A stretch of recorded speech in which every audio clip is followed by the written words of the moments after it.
मैं women commission को मैं बेनती करती हूँ कि वो जरूर मुख्यमंत्री के बनते हुए भगवंत मान के खिलाफ बनती हुई कार्रवाई करे, जो केस बनता है वो केस दर्ज करे, उनको समन करे और उनको प्रताड़ित करे, ताकि एक संदेश जाए कि औरतें के खिलाफ आप ऐसी भद्दी टिप्पणियां नहीं कर सकते। इट इज देखिए, मैं आज नेशनल वुमेन कमीशन के चेयरपर्सन को मिलके आई हूँ। एक बार फिर मुख्यमंत्री पंजाब के खिलाफ जो पंजाब भर की औरतों ने जिस तरीके से उन्होंने विमेंस डे पे जाके एक पंजाब एग्रीकल्चरल यूनिवर्सिटी लुधियाना में जो वुमेन अचीवर्स को ऑनर करने का प्रोग्राम था, उस प्रोग्राम में मुख्यमंत्री चीफ गेस्ट होके जाते हैं और वहां पे एक दुनिया और देश को, राज्य को एक संदेश देने के बजाय कि आज औरतें कितनी आगे बढ़ रही हैं, क्योंकि हम सब जानते हैं कि औरतों के सामने कितनी बड़ी चैलेंजेस होती हैं। आज तो एक लड़की को जन्म लेने के लिए फीमेल फीटिसाइड का सामना करके, उसके बाद एजुकेशन लेके, उसके बाद आगे निकल के वो कैसे हालातों से निकलती है, और हर स्टेप पे उसके साथ चाहे घर हो, चाहे एजुकेशन कॉलेज स्कूल हो या वर्क प्लेस हो, हर तरीके से कई चीजों का सामना करना पड़ता है। और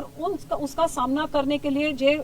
उसके साथ नाजायज कुछ होए तो अदालत में जाके लड़ना कितनी औरतों की हैसियत होती है, और फिर अदालतों में से कन्विक्शन रेट भी क्या 20%। एक तरीके से एक संदेशा कि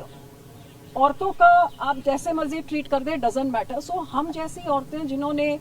नन्ही छां फाउंडेशन चला के कई साल 18 साल लोगों के माइंडसेट बदलने के लिए, औरतों को एम्पावर करने के लिए, समाज में उनको बराबर का सत्कार देने के लिए जिन्होंने दिन रात मेहनत करी है, उस मेहनत के ऊपर एकदम पानी फिर जाता है जब एक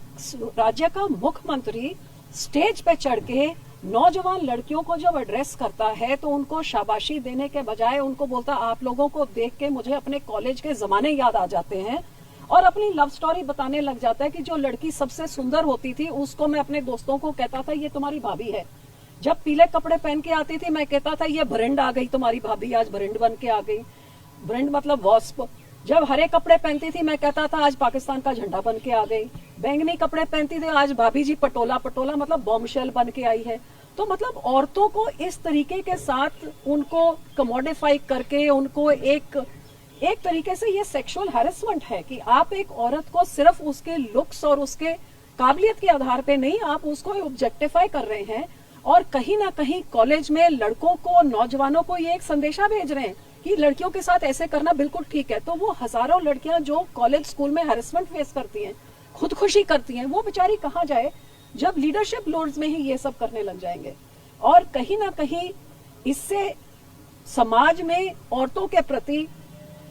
जो ऑलरेडी बहुत सारा उनको चीजों का सामना करना पड़ता है, तो हम इनको ये बोल के आए हैं कि ऑलरेडी इस मुख्यमंत्री के अपनी हिस्ट्री आप देख लें, पार्लियामेंट में शराब पी के आते थे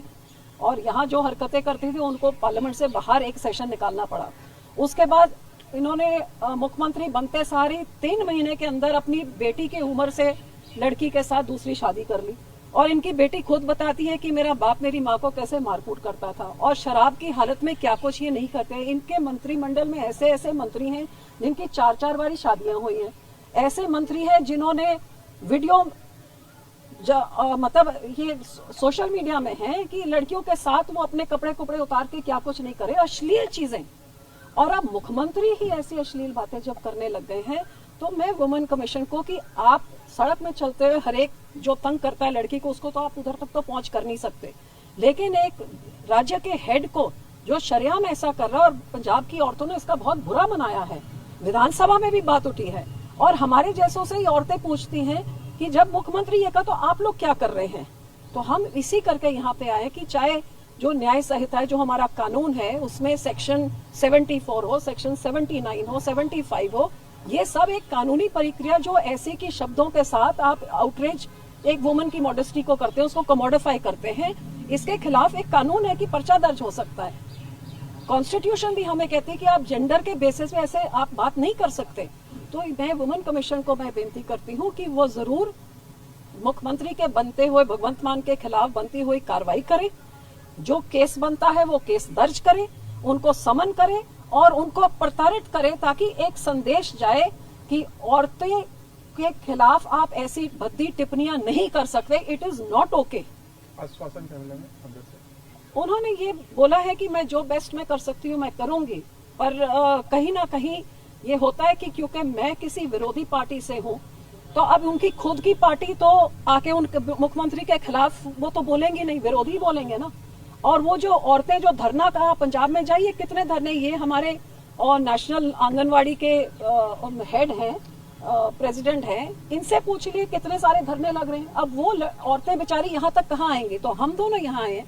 तो मैडम को ये लग रहा है कि ये कहीं पॉलिटिकल ना हो। जो मैंने कहा कि आप जरूर आपके वो मैंने आपको उसकी रिकॉर्डिंग भी दे दी है, आप उसको देखिए, आप न्यूज पढ़िए, आप उसको वीडियोस